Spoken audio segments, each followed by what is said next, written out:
Hello everyone, welcome to Twin Talks. How you doing? Thank you for watching. Till I'll see you in my next video. Stay safe, stay blessed. I love you. Bye. Portable Ọmọlálọmí, bóyá kí n ní nǹkan tó ṣe lẹ́nujọ́ mélòó yìí, bóyá kí n sọ pé mú yes lọ́dọ̀ mi, wàláì 100 ló mú lọ́dọ̀ mi. Bẹ́ẹ̀ ni, nítorí pé mú mi rántí ẹnìkan, wàláì, o ò bá fi gbogbo kìíní abẹ́ ẹ̀ ṣe promo ló ṣe, sàrà ló ṣe, kò ní tìtorí ẹ̀ kó jojú èmi Àṣàkẹ́. Ó lóun ò jẹ́ ju ìyàwó òun, ó ní ìyàwó òun ò sí competition pẹ̀lú anybody, kò ń ṣojú Àṣàbí nìkan ló jẹ, ó jẹ gbogbo obìnrin tó fall in the category of Àṣàkẹ́, ó jẹ gbogbo ojú wọn ni. Ẹ gbọ́ nǹkan tó sọ ni, ó ní gbogbo àwọn ọ̀rẹ́ tó pera wọn lọ́rẹ̀ẹ́ ìyàwó léhùn tó wá ń ṣe bẹ́ẹ̀ pé àwọn ń báyàwó òun bẹ̀bẹ̀, ó ní gbogbo wọn pátápátá lòun ti mú látán.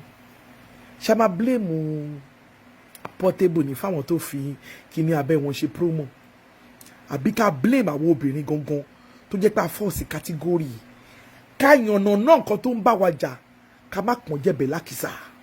Bẹ́ẹ̀ ni obìnrin mà ti ń dalẹ̀ ayé rú, a mà ti dàrú tán. Bẹ́ẹ̀ kẹ̀rí ọ̀pọ̀lọpọ̀ wa ń bọ́ síta láwọn ti wá blame àwọn ọkùnrin. Bẹ́ẹ̀ kẹ̀rí ó lè ló ń ṣọ̀pọ̀lọpọ̀ o, bọ́ mo fẹ́ yànnà náà kọ̀ọ̀kan lálẹ́ yìí. Wọ́n bẹ́ẹ̀ pọ́nlé, wọ́n ní baby mama, wọ́n bẹ́ẹ̀ pọ́n jẹ̀bẹ̀ lákìsà. Ohun òtìjú, ohun ẹ̀gbin láyé àtijọ́, ó wá dùn táyé ń pọ́nlé. Wọ́n bẹ́ẹ̀ pọ́nlé, wọ́n bẹ́ẹ̀ wórúkọ sí, wọ́n náà rò pé òun ṣe proper. Honestly ò ṣe proper. Ẹ jẹ́ ká bára wa sòótọ́ ọ̀rọ̀, káwọn ọmọ wọn má bàa ṣègbé sínú ayé. Lóòótọ́ kò kí ń ṣàwọn ọmọ yìí nìkan, àgbàlagbà náà ti ń dàgbà sórí burúkú ń sìn yín. Ẹni tó bá sórí burúkú láti rí kékeré tí ọ̀rọ̀ ẹni yànnàná fún pórí burúkú lòun ṣe, ẹ mọ̀ pé ẹni tí ò lọ́gbọ́n lórí the fool also grow old. Ọ̀pọ̀lọpọ̀ àwọn ènìyàn ló ti dàgbà sínú ìwà ìdá yìí, àti sínú làásìgbò, àti nínú yí pé wọ́n ní mental health problem, àmọ́ wọn ò mọ̀. Wọ́n gbé títí wọn ò rí gbé, wọn ò mọ̀ pé àwọn ní nǹkan kan tó ń jẹ àwọn nínú tí mo fẹ́ yànnàná lálẹ́ yìí, tó ń ṣe sábà bí ohun burúkú nínú ayé wọn, táwọn rò pé normal, tó wọ́n bá bẹ́ẹ̀ dàgbà, tó wọ́n àwọn ẹni kúnra, tó wọ́n bọ́ síta, tó wọ́n sọ fún yín pé marriage kì í ṣe achievement. My dear, ara achievement ni kíyàn ṣègbéyàwó, ara fulfilment, ara ohun tá wálé ayé wá ṣe ní rere ni. Nítorí tó ò bá rí ṣe òmíì pé àwọn tó ń ṣe ò ní achievement. Má bọ̀bọ̀ jáwùrà, kò kí ń ṣe gbogbo ènìyàn tó bá wà nílé ọkọ ló ń sunkún.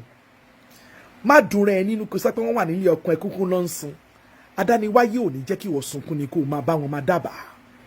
Jẹ́ kí n sọ fún ẹ, ṣòro ohun tó ṣàṣàbí yẹn ó ń ṣe ọ̀pọ̀lọpọ̀ àwọn ọmọ ọ̀dọ́ wa nísìn. Àwọn kan ló wà lórí TikTok náà tó pera wọn lámúlùdùn. Wọ́n láwọn làwọn máa represent yín nígboro fọkọ yín nígbà tí ẹ bá lóyún àbí gbà tí ẹ bá ṣe normal pẹ̀lú ọkọ yín, àwọn làwọn máa máa yín service ọkọ yín. Wọ́n sọ with pride ni. But mo fẹ́ yẹ kó yí ẹ lénìí pé kò normal. It's a sense of mental health problem, low self-esteem ló máa ń sábà fà nínú ayé àwọn obìnrin bẹ́ẹ̀. Irú àwọn obìnrin báyìí, àwọn obìnrin tó jẹ́ pé wọ́n dàgbà nínú fìtínọ́tì, wọn ò dàgbà nínú ìfẹ́ òbí, wọ́n ti rí ṣègè nínú ayé, nínú relationship, wọn ò tiẹ̀ lágbẹ́kẹ̀lé kankan nínú ẹnì kankan, àwọn ogun ò ní value nínú ara wọn, wọn ò ríra wọn bí ènìyàn. Ọ̀pọ̀lọpọ̀ wọn máa ń sábà dàgbà láti rò wípé ẹni tó ti marry tó lọ́kọ tó lọ́mọ nílé, òun nìkan ló lè ṣe kí àwọn. Wọn kì í sábà ń tẹ̀lé owó, ọ̀pọ̀lọpọ̀ wọn náà wọ́n dẹ̀ tún máa ń tẹ̀lé owó. Ọ̀pọ̀lọpọ̀ wọn máa ń tẹ̀lé security ni àti sense of love. Wọn kì í sábà rí sense of security àti love lára ẹni tó single, tó ṣì ń struggle láti jẹ́yàn nínú ayé, àbí tí kò tí ì wà emotionally balanced láti lè take care emotional stability tàwọn. Òun ló ṣe fà tó jẹ́ pé wọ́n máa ń sábà grow, wọ́n máa ń sábà ní support àti ìgbẹ́kẹ̀lé nínú ẹni tó bá ti marry tó jẹ́ ọkùnrin. Ṣé mọ̀ pé ẹni tíyàn bá máa pàjẹ́ ìdíyẹ, tíyàn bá máa pàjẹ́ èèyàn máa ń bọ́ yó ni. Ọ̀pọ̀lọpọ̀ àwọn married man yìí ló ní ìdí kan àbí ìdí kejì tó ṣe máa ní side chick lọ́pọ̀lọpọ̀ níta nísìn. Ọ̀pọ̀lọpọ̀ àwọn ọmọdé yìí náà ti sọ di kòròfo nínú ayé, nítorí tó bá fẹ́ gbọ́ mi yégé. Ọ̀pọ̀lọpọ̀ àwọn ọkùnrin níta nísìn ló ń ṣe àjò tó lágbára, tó jẹ́ wípé wọ́n máa ń sábà lọ nípele nínú obìnrin ni láti yan oríṣiríṣi obìnrin láàyò láti date àti láti bá wọn sùn. Àwọn nǹkan tó fún wọn látọ̀dọ̀ àwọn tó bá ń ṣiṣẹ́ fún wọn, wọn kì í lè dánwò lára ìyàwó ilé wọn wọ̀bọ́ tó máa ń dánwò lára títẹ̀yìn. Ọ̀pọ̀lọpọ̀ àwọn ọmọ yìí kẹ̀rẹ̀ ló yẹ pé wọ́n máa ń sábà gbàgbọ́ nínú irọ́, wọ́n máa ń pe irọ́ lóòótọ́ ọ̀rọ̀ tó bá gbọ́ ọ̀rọ̀ lẹ́nu àwọn ọkùnrin bẹ́ẹ̀ nítorí pé wọ́n ti wà damage. Wọn ò tiẹ̀ kí ń lè date ẹni tó bá wà educated àbẹ́ni tó bá wà high, tó ní high profile or high personality, torí wọ́n máa ń sábà ríra wọn àti bẹ́ẹ̀ ni mi ò tó ẹni yìí o, mi ò lè date ẹni. Ọ̀pọ̀lọpọ̀ wọn máa ń sábà end up sọ́wọ́ ẹni tó bá jẹ́ ọmọ ìgboro, ọmọ ọ̀ta, ẹni tó ń gbénu yàrá kan àbẹ́ni tó ṣẹ̀ṣẹ̀ bẹ̀rẹ̀ ayé ẹ̀ táwọn náà ríra wọn bí ẹni pé àwọn wà ní the same level.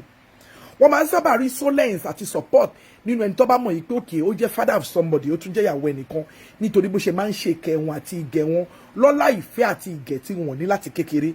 Ó máa ń sábà jẹyọ nínú ìrìn àjò wọn. Wọn kì í sábà ní prospect àbí kán rí future nínú ara wọn. Lóòótọ́ wọ́n máa ń ṣiṣẹ́ takuntakun nínú ayé láti jẹ́ èèyàn, but wọ́n máa ń sábà tètè gbà kámú lórí ọ̀rọ̀ ayé wọn tó bá ti fẹ́ ga ju ẹ̀mí wọn lọ. Wọ́n á tètè submit sẹ́ni tí kò ní làákàyè.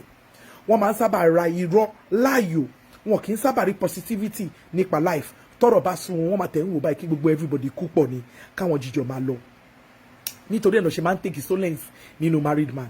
Ẹnìkan tẹ̀ sọ lórí platform yẹn, ó ní pé òun date married man, òun ò date married man. Níyẹn ò ní pé kọ́ máa date ọkọ òun. Wá gbọ́ mi, má jẹ́ kán brainwash ẹ̀, nítorí àwọn tó bá ti la ìlà kọjá ìkọjá wọn máa ń tètè ń wá easily brainwash, pàtàkì jùlọ lórí ọ̀rọ̀ tó bá gbọ́ lórí social media.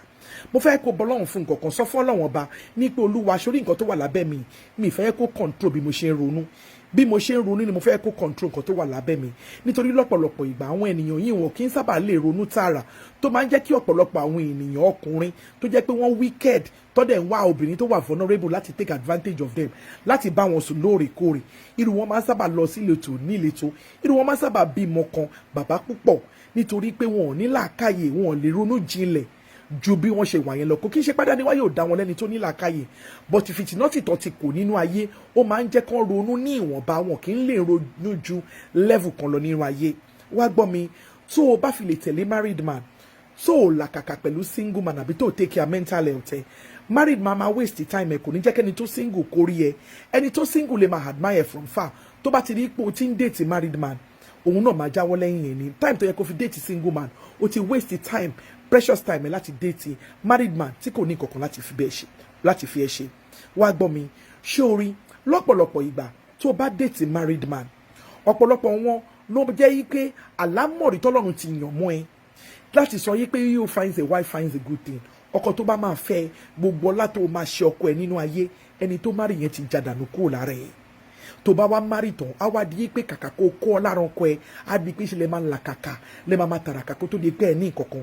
Tí irú ọkọ bẹ́ẹ̀ bá jáde síta, wọ́n á sọ fún yín pé ìyàwó ẹ̀ ló ń kóbá tí ò jẹ́ kó rí ṣe nínú ayé. Gbọ́ mi, nítorí àwọn tó ti bá sùn tó ti gba eré ayé ẹ̀ ní, o ní láti gbàdúrà láti take care ẹ̀, láti take care mental health ẹ̀. Wá gbọ́ mi, sórí gbogbo obìnrin pátápátá ló jẹ́ pé tá bá ti pè obìnrin gẹ́gẹ́ bí tá bá ti pèèyàn kan lẹ́kún nínú ayé, ọ̀pọ̀lọpọ̀ wo kì í sábà ráyọ̀ nínú ilé ọkọ.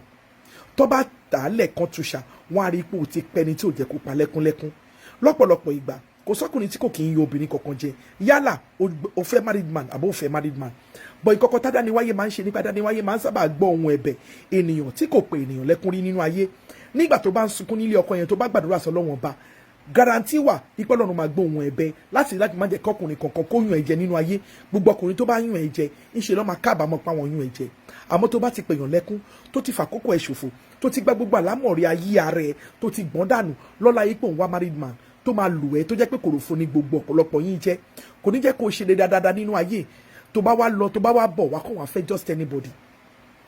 Mi ìfẹ́ yẹ kóró rẹ̀ pin, nítorí ọ̀pọ̀lọpọ̀ ìgbà ó máa ń sábà bá irú wọn dàgbà, tó jẹ́ pé tó bá lọ láti lè consider tí marriage ò bá ṣe é ṣe fún wọn mọ́, wọ́n wá bọ́sẹ̀, wọ́n á sọ pé marriage ò kì í ṣe achievement, wọ́n á sọ pé marriage ò kì í ṣe fulfilment.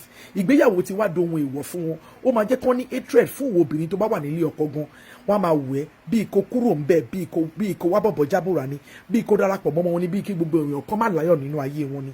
Ọ̀pọ̀lọpọ̀ kò kì í sábà rí pé ìbẹ̀rẹ̀ pẹ̀pẹ̀ máa ń sábà ní ìtumọ̀ nínú ayé wọn. Wọ́n máa ń fẹ́ red made kẹ̀rẹ́ rántí, wọ́n máa ń ràn to your size ni. Àǹfààní láti adjust red made kò kí ń sábà sí.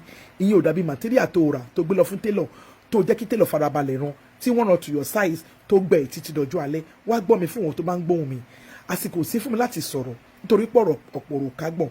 Mo fẹ́ jẹ́ kó o ṣàánú ara ẹ̀, mo fẹ́ kó o ṣàwárí ara ẹ̀, mo fẹ́ kó o mọ̀ pé being a second fiddle it's not happiness. Gbọ́ mi, kò kí ń ṣe gbogbo obìnrin ládániwáyé ń sọ yí pé wọ́n lè yàn mọ́ ẹ pé kò jẹ́ ìyàwó kejì. Tó o bá ti yàn mọ́ ẹ gbà kan yàn mọ́ ẹ kò ń ṣe pé bí kò jẹ́ extra tire.